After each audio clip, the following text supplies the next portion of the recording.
Hello बच्चों, most welcome in the class. और उम्मीद करता हूँ सब लोग ठीक से पढ़ाई कर रहे होंगे। और आज का टॉपिक स्टार्ट करते हैं। और आज का क्लास का टॉपिक है class 10 science and the chapter is acids, bases and salts. उस चैप्टर में आज हम लोग पढ़ेंगे सम इम्पोर्टेंट टर्म्स या सम इम्पोर्टेंट टॉपिक्स, जिसमें आज फर्स्ट टॉपिक ले रहे हैं water of crystallisation. Water of crystallisation. So water of crystallisation क्या होता है? सो सॉल्ट के साथ कुछ वाटर मॉलिक्यूल्स जुड़े होते हैं या सॉल्ट के साथ कुछ वाटर मॉलिक्यूल प्रेजेंट होते हैं, उनको हम वाटर ऑफ क्रिस्टलाइजेशन बोलते हैं। तो इसका डिफिनेशन लिख सकते हैं कि the water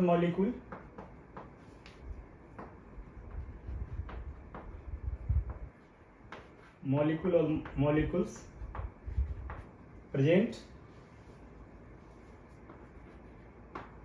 in salt is known as water of crystallization. Water of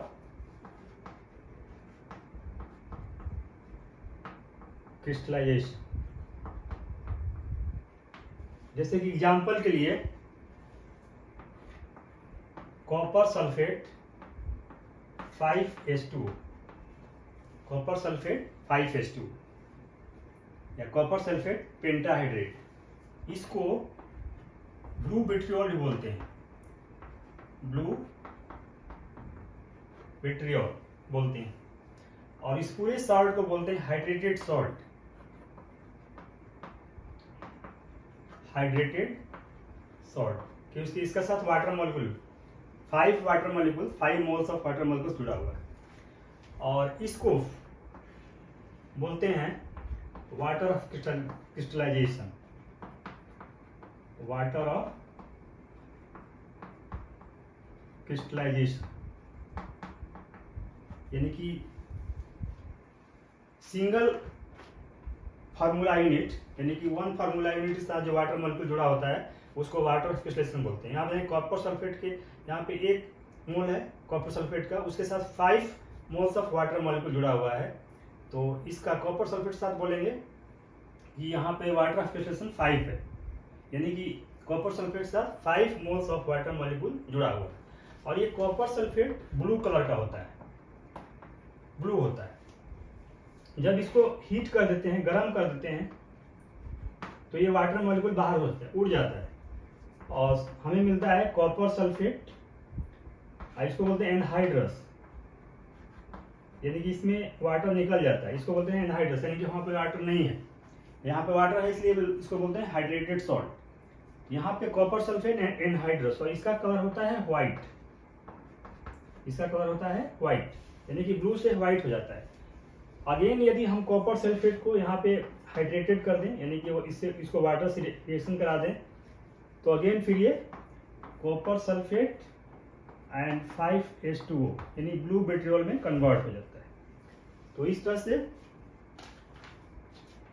single formula unit के साथ जो वाटर मॉलिक्यूल जुड़ा होता है उसको हम बोलते हैं वाटर ऑफ क्रिस्टलाइजेशन।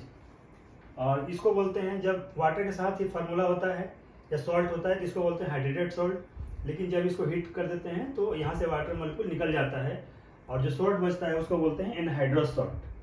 अगेन फिर इसको रिहाइड्रेट करेंगे तो ये हाइड्रेटेड सॉल्ट में कन्वर्ट हो जाएगा। इसका दूसरा एग्जाम्पल है जैसे कि Na2CO3 एंड 10H2O यानी sodium carbonate decahydrate. Sodium carbonate decahydrate, इसको बोलते हैं वॉशिंग पाउडर या वॉशिंग सोडा। वॉशिंग सोडा बोलते हैं। वॉशिंग सोडा का केमिकल फार्मूला Na2CO3 10H2O और इसका केमिकल नेम होगा sodium carbonate decahydrate. Sodium carbonate decahydrate. Hydrate, यानी कि वाटर के 10 मॉलिक्यूल इसके साथ, इस सॉल्ट के साथ जुड़े हुए हैं। इसका नेक्स्ट एग्जाम्पल दे सकते हैं ferrous sulphate FeSO4 and 7H2O। FeSO4 7H2O, इसका केमिकल नाम है ferrous sulphate, ferrous sulphate heptahydrate, heptahydrate, hepta means 7, यानी कि वाटर के 7 मॉलिक्यूल के साथ जुड़ा हुआ है। Hydrate means water molecules, hepta means 7। इसको ग्रीन विट्रियोल भी बोलते हैं, ग्रीन विट्रियोल। तो ये कुछ एग्जाम्पल थे जिससे के लिए हम इसको समझने के लिए वाटर क्रिस्टलेशन समझ सकते हैं। जैसे कॉपर सल्फेट 5H2O, यहाँ पे वाटर का 5 मॉलिक्यूल जुड़ा हुआ है। सोडियम कार्बोनेट डेकाहाइड्रेट, इसमें वाटर का 10 मॉलिक्यूल जुड़ा हुआ है। और यहाँ पे फेरस सल्फेट हेप्टाहाइड्रेट, यानी कि वाटर के यहाँ पे 7 मॉलिक्यूल जुड़ा हुआ है।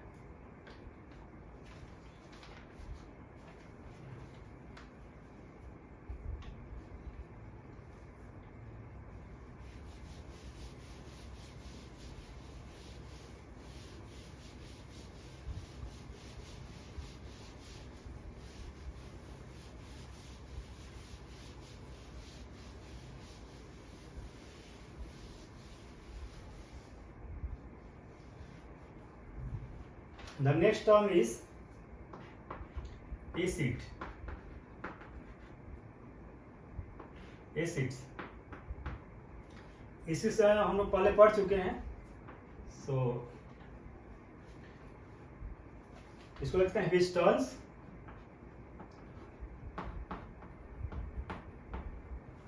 Blue litmus red.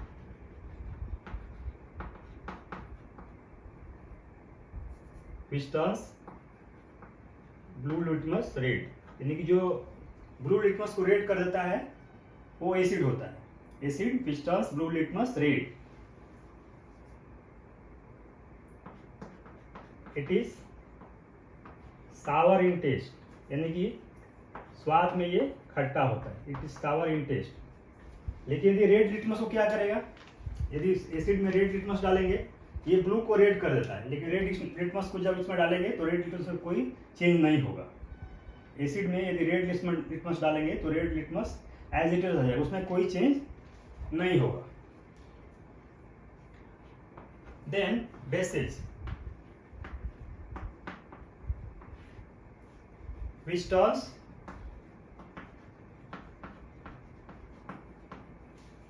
red litmus blue.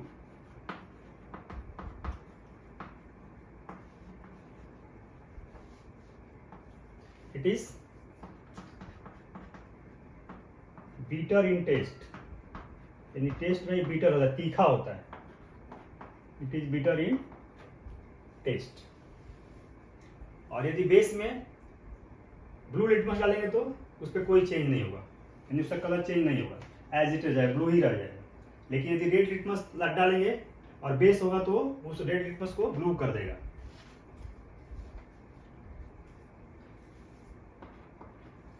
Then next term is mineral acid.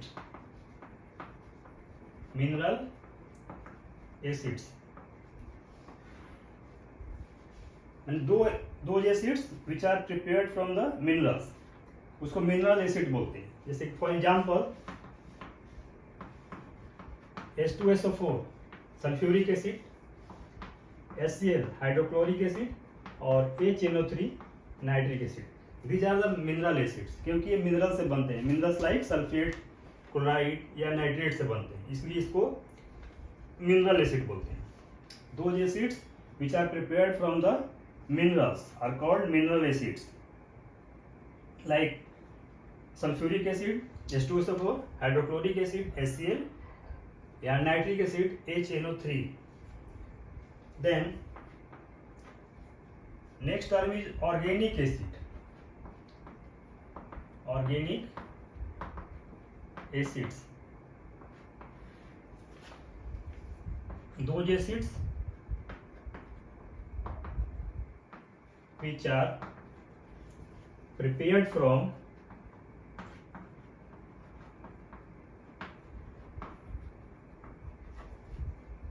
Plants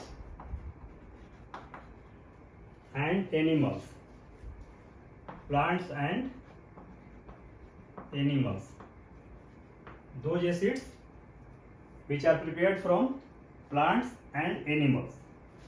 example के लिए, for example,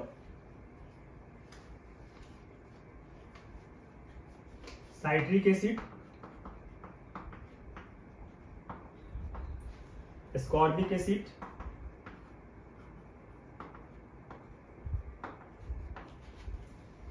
tartaric acid,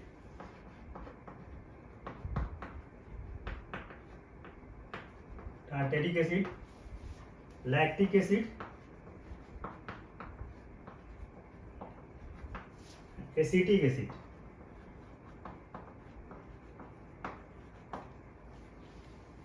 citric acid citrus fruit से मिलता है, जो खट्टे फल होते हैं उनसे मिलता है।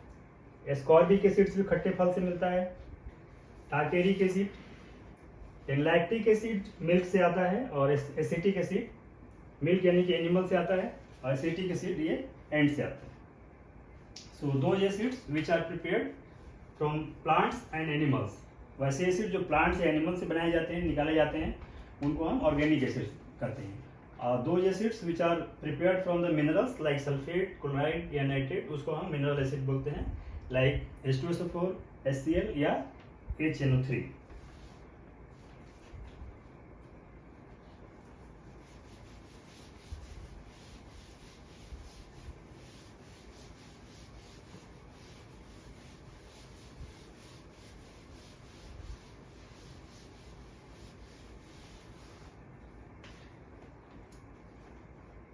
Then next term is hydronium ion. Hydronium ion. Hydronium ion, hydronium ion को पहले लिखते हैं। हाइड्रोनियम क्या होता है? H3O plus is the hydronium ion. Hydronium ion is H3O plus. ये बनता कैसे है? Hydrogen ion from acid reacts with water converted to H3O plus. This is H3O plus is the hydronium ion. यदि हम इसका स्ट्रक्चर देखें तो यहाँ पे H plus and plus, this is water H2, और ऑक्सीजन पे 2 लोन पेयर होता है। यहाँ H प्लस है, इसके पास कोई इलेक्ट्रॉन नहीं है, तो ये अपना इलेक्ट्रॉन इसको दे देगा, इलेक्ट्रॉन देके बॉन्डिंग हो जाएगी। तो ऑक्सीजन ने इलेक्ट्रॉन देगा तो ऑक्सीजन पे प्लस चार्ज हो जाएगा, और इसका स्ट्रक्चर कुछ इस तरह से हो जाएगा, H, और यहाँ पे भी H जुड़ जाएगा, और यहाँ पे एक लोन पेयर रहेगा, और यहाँ पे पॉजिटिव चार्ज हो जाएगा। उसी को हम इस तरह से लिख सकते हैं, यहाँ पे H3O प्लस है, यानी H और O plus, H2O plus. This is hydronium ion.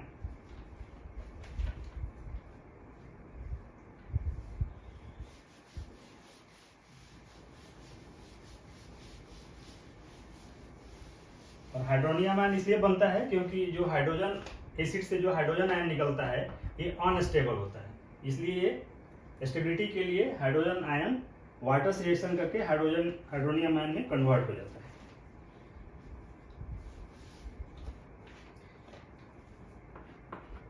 Then next term is universal indicator. Universal indicator. Universal indicator क्या होता है? It is made from or it is prepared. It is prepared from mixing of, it is prepared from mixing of many indicators,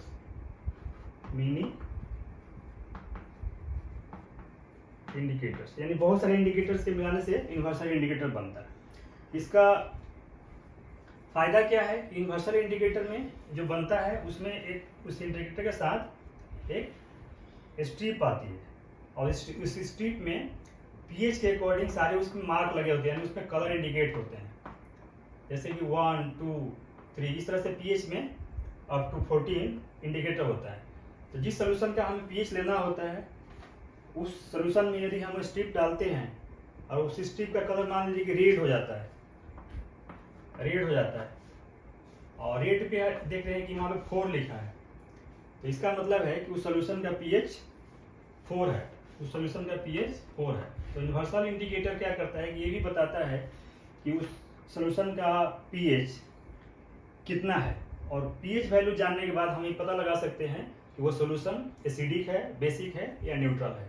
और acidic है तो कितना acidic है, कम acidic है, ज़्यादा एसिडिक है, या बेसिक है तो कितना बेसिक है, कम बेसिक है या ज़्यादा basic.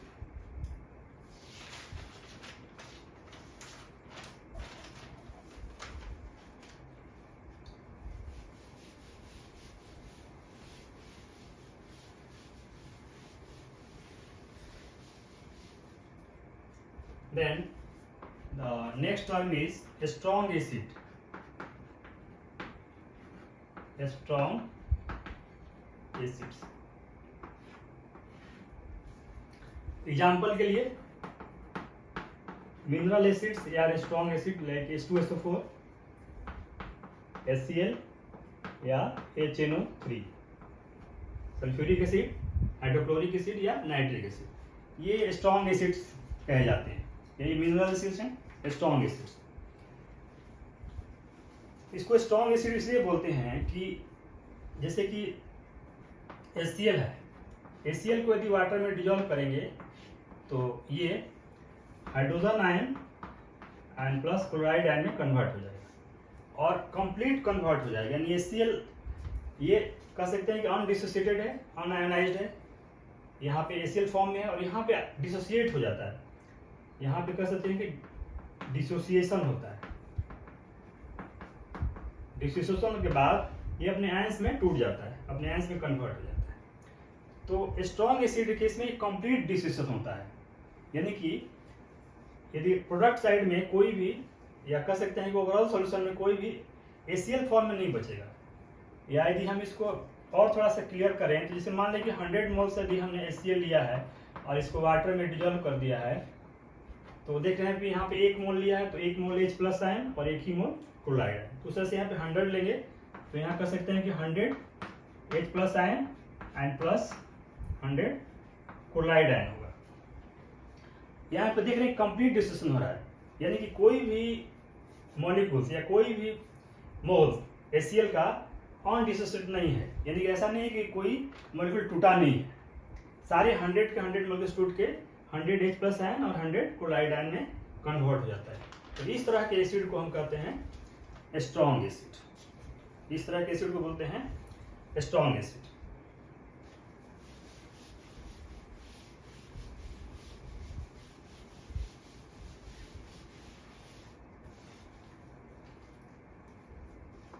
Next term is weak acid. Weak acids. For example, citric acid,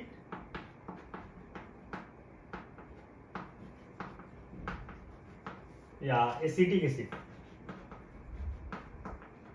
acetic acid, यानी कि जो ऑर्गेनिक एसिड होते हैं, mostly organic acid weak acids होते हैं।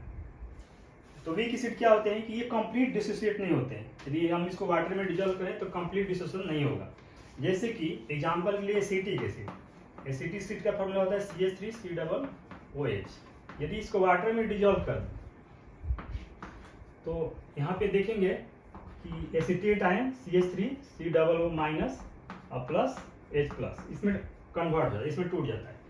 लेकिन यदि इसको हम ठीक से ऑब्जर्व करेंगे तो हमें जैसे मान लें कि 100 मॉलिक्यूल्स लिया इसका, 100 मॉलिक्यूल्स एसिटिक एसिड CH3COOH और इसको वाटर में हमने डिजोल्व कर दिया, तो इसमें क्या होगा कि पार्शियल डिसोसिएशन होता है, नहीं सारा नहीं टूटता है, ये पार्शियल डिसोसिएशन होता है। यानी हो सकता है कि इसमें 100 में से कुछ मॉलिक्यूल्स 25 मॉलिक्यूल्स स्प्लिट कर जाते हैं, टूट जाते हैं। तो 25 मॉलिक्यूल टूटेगा तो 25 molecules of acetate ion CH3COO minus और plus 25 mole of H plus ion और प्लस 75 बच जाता है, इसका 75 CH3C OH।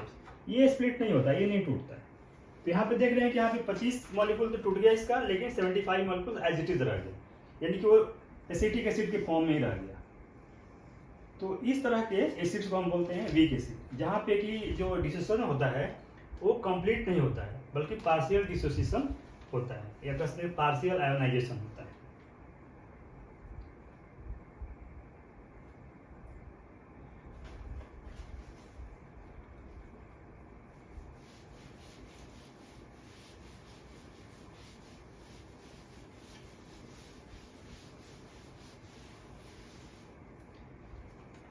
Then the next term is chemical properties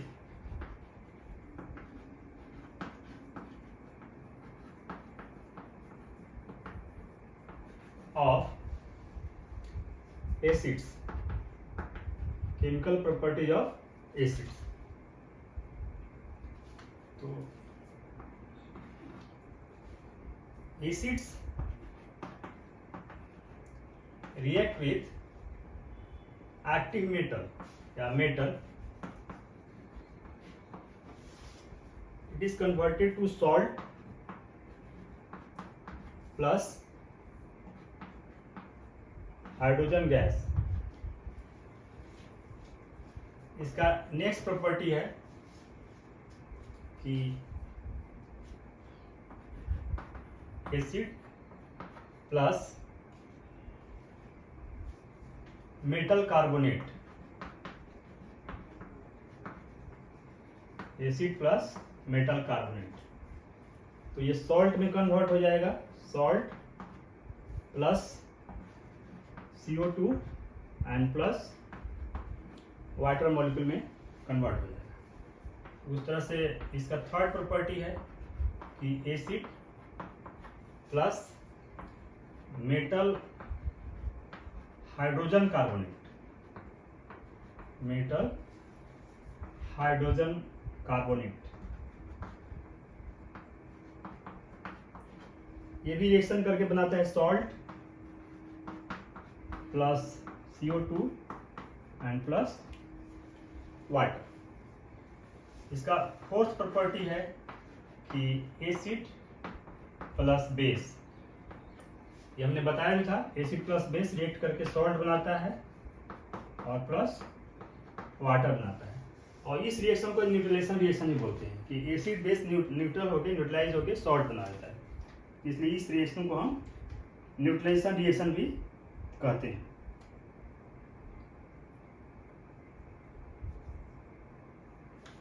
and the fifth property is कि acid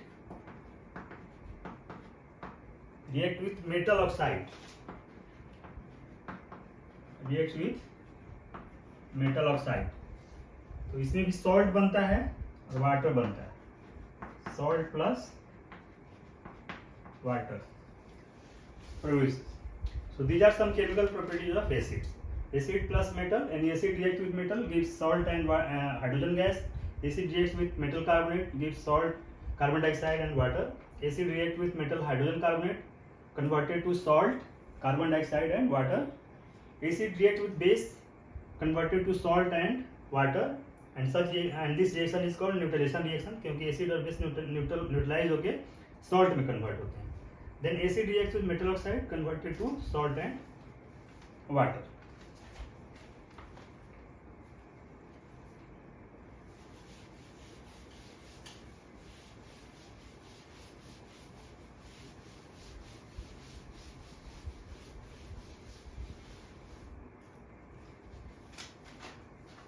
Then the next term is chemical properties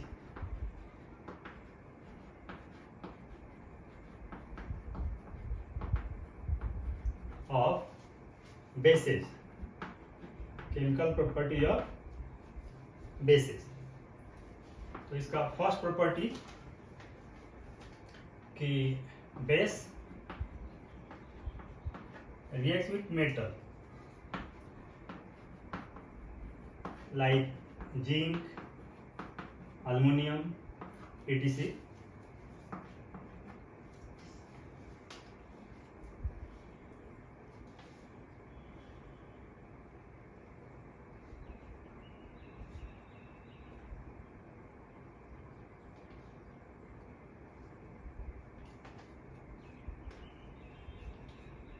so converted to salt and plus hydrogen gas. और यहाँ पे base में condition है alkali होना चाहिए, alkali. सारे base alkali नहीं होते, जो बेस वाटर में डिजॉल्व होते हैं उसी को अल्कली बोलते हैं। तो यहाँ पे कंडीशन है कि base react with metal converted to salt and hydrogen gas, लेकिन यहाँ पे बेस के केस में अल्कली होना चाहिए कि वैसे बेस जो वाटर में डिजॉल्व होते हैं। And next property is base reacts with acid and converted to salt plus water। जैसे पहले एसिड हमने बताया था कि बेस और एसिड रिएक्ट करके सॉल्ट और वाटर बनाते हैं, और इस रिएक्शन को हम न्यूट्रलाइजेशन रिएक्शन भी बोलते हैं।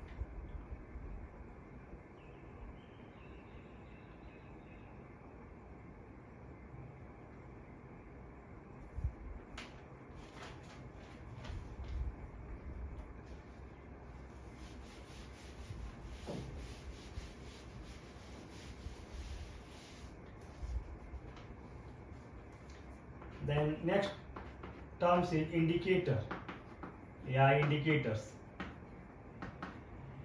तो indicators are those substances which determine the acidic or basic character of the solution by changing its own color। Example के लिए जैसे लिटमस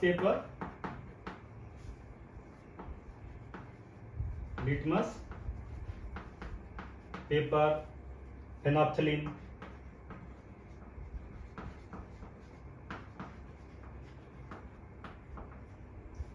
या methyl red,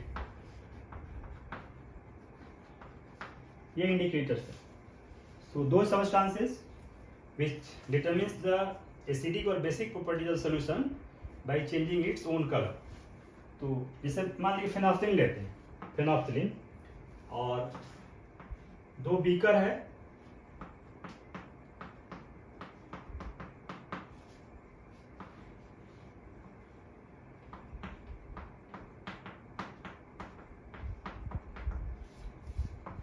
beaker 1 and beaker 2, और इसमें हमने फेनोप्थलीन डाल दिया।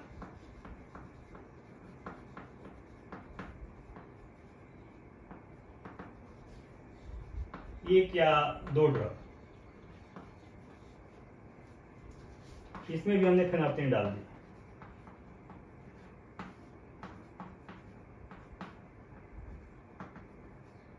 एक या दो ड्रॉप, इंडिकेटर्स ज्यादा यूज नहीं करते, एक या दो ड्रॉप डालते हैं। अब दोनों बीकर में हमें पता करना है कि इसमें क्या है। यहाँ पे फेनोप्थलीन डाला और इसका कलर, फेनोप्थलीन यदि ये बताता है इंडिकेटर है तो क्या बताएगा, एसिडिक या बेसिक कैरेक्टर बताएगा। तो ये सोल्यूशन, यहाँ सोल्यूशन 1 में या बीकर 1 में क्या किस तरह का सोल्यूशन है, किस नेचर का सोल्यूशन है, एसिडिक है बेसिक है, वो हम फेनोप्थलीन से जानेंगे। फेनोप्थलीन जैसे डाला, सपोज इसका कलर, किसका कलर, फेनोप्थलीन का कलर, फेनोप्थलीन का कलर चेंज हो गया, यदि मान लीजिए पिंक हो गया, फेनोप्थलीन का कलर चेंज होकर पिंक हो गया, तो ये इसका मतलब कि जो सोल्यूशन है वो बेसिक नेचर का है, सोल्यूशन बेसिक नेचर का है। और इसका कलर यदि मान लीजिए कलरलेस रह गया, इसमें कलर कोई चेंज नहीं हुआ, कलरलेस एज इट इज रह गया, इसका मतलब कि इसमें जो सोल्यूशन है वो एसिडिक नेचर का है, एसिडिक नेचर का है। फेनोप्थलीन का अपना खुद का कलर ये कलरलेस होता है, इसमें कोई कलर वाटर की तरह होता है, कोई कलर नहीं होता है, फेनोप्थलीन खुद कलरलेस होता है। तो लेकिन एसिडिक सोल्यूशन में, फेनोप्थलीन एसिडिक सोल्यूशन में एज इट इज रहता है, उसमें कोई चेंज नहीं होता है। लेकिन जैसे वो बेसिक सोल्यूशन में आता है, फेनोप्थलीन कलरलेस से पिंक हो जाता है। तो जिस सोल्यूशन में डालते हैं यदि फेनोप्थलीन का कलर यदि पिंक हो जाता है, इट मीन्स की जो सोल्यूशन है वो बेसिक नेचर का है। यदि उसमें कोई चेंज नहीं होता है, इट मीन्स की सोल्यूशन एसिडिक नेचर का है। सो ये हम इंडिकेटर से किसी भी सोल्यूशन का एसिडिक या बेसिक नेचर पता लगा लेते हैं।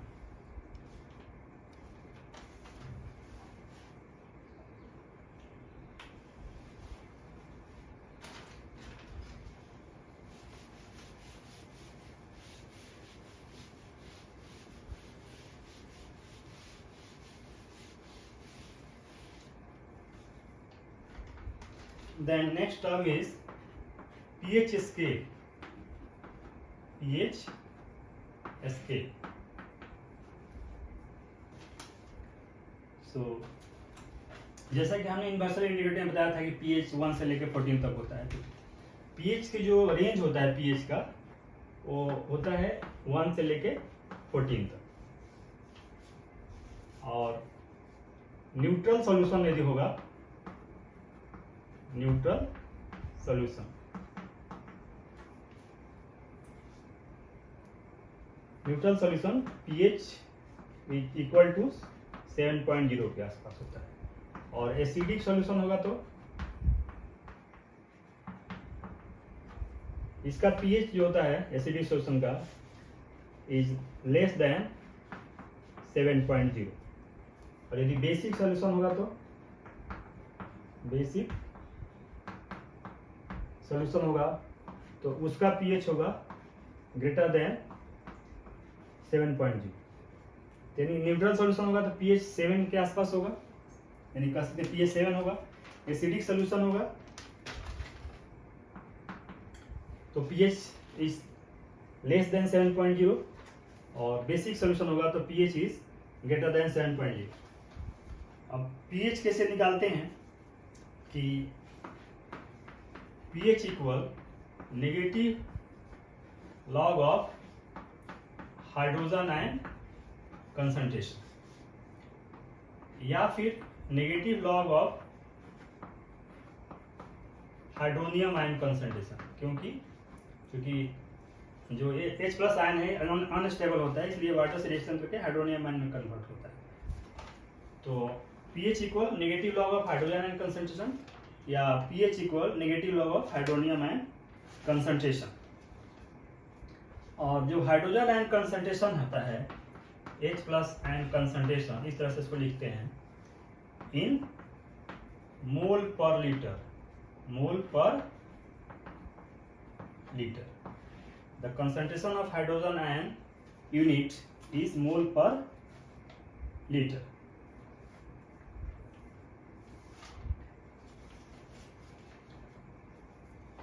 तो इस तरह से pH स्केल पे ही या pH जान के भी हम ये पता लगा लेंगे कि जो सॉल्यूशन है वो एसिडिक है, बेसिक है या न्यूट्रल है। और pH के लिए हम इन्वर्सल इंडिकेटर का भी यूज कर सकते हैं pH जानने के लिए, या फिर pH मीटर एक आता है। इसको pH जानने के लिए एक तो हम universal indicator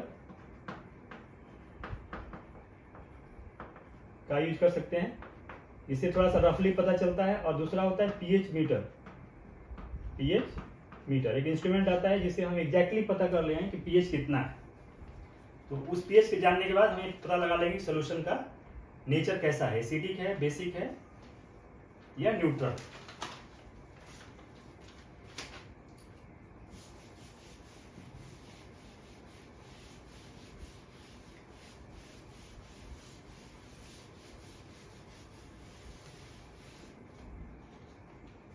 Then the next term is plaster of Paris.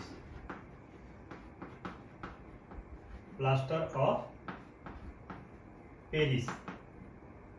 Plaster of Paris. इसको शॉर्ट में POP भी बोलते हैं, शॉर्ट में बोलते हैं POP, प्लास्टर ऑफ पेरिस।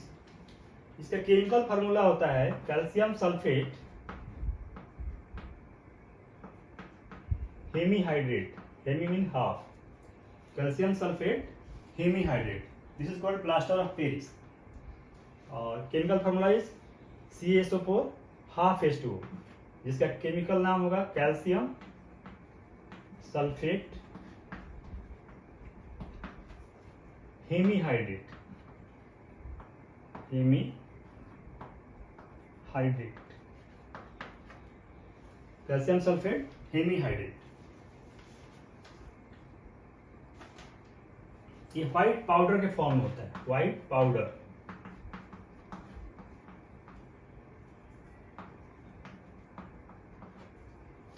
इसको बनाते कैसे हैं? सो कैल्शियम सल्फेट 2H2O, इसको बोलते हैं जिप्सम। कैल्शियम सल्फेट 2H2O, इसको बोलते हैं जिप्सम। जब इसको हीट करते हैं 373 केल्विन पे, हीट करते हैं तो ये कन्वर्ट हो जाता है CaSO4 half H2O plus 1/2 H2O में कन्वर्ट हो जाता है and this is the POP। तो इस तरह से जिप्सम को जब हीट करते हैं 373 केल्विन पे यानी कि 100 डिग्री सेल्सियस पे तो ये POP में कन्वर्ट हो जाता है, यानी प्लास्टर ऑफ पेरिस में कन्वर्ट हो जाता है। और इसकी प्रॉपर्टी है POP की कि जब ये वाटर से रिएक्ट करता है यानी कि CaSO4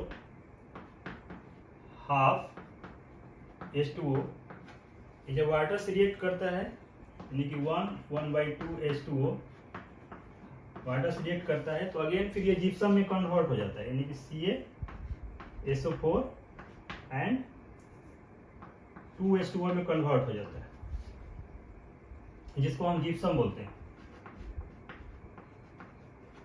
and this is a hard mass, मतलब कि बहुत उसका जो सॉलिड होके और काफी हार्ड हो जाता है, फिर जल्दी टूटता नहीं। So this is the property of POP। POP water से रिएक्ट करके जिप्सम में कन्वर्ट हो जाता है। और ये बनता कैसे है, जिप्सम को जब 373 पे हीट करते हैं तो ये POP में कन्वर्ट हो जाता है। अब इसका यूजेस क्या है, what are the uses of POP या प्लास्टर ऑफ पेरिस।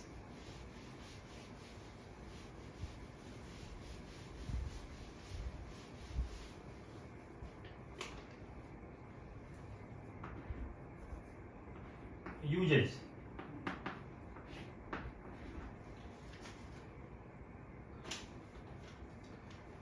इसका यूज